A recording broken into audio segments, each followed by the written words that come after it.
বাংলাদেশ জাতীয়তাবাদী দল বিএনপির কেন্দ্রীয় শ্রম বিষয়ক সম্পাদক ও চট্টগ্রাম বিভাগীয় শ্রমিক দলের সংগ্রামী সভাপতি বিশিষ্ট শ্রমিক নেতা ও নাজিম উদ্দিন আহমেদ ও বীর মুক্তিযোদ্ধা জাতির শ্রেষ্ঠ সন্তান তাহের আহমেদের জন্য দোয়া ও মিলাদ মাহফিল অনুষ্ঠিত হয়। উক্ত দোয়া ও মিলাদ মাহফিলে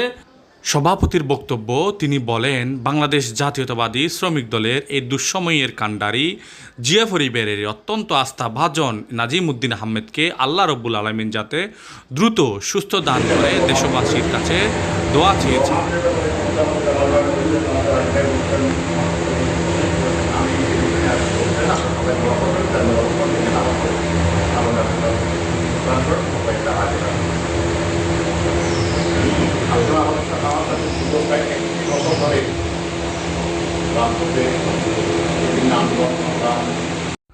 উক্ত দোয়া ও মিলাদ মাহফিলের প্রধান অতিথির বক্তব্য তিনি বলেন, বাংলাদেশ জাতীয়তাবাদী শ্রমিক দলের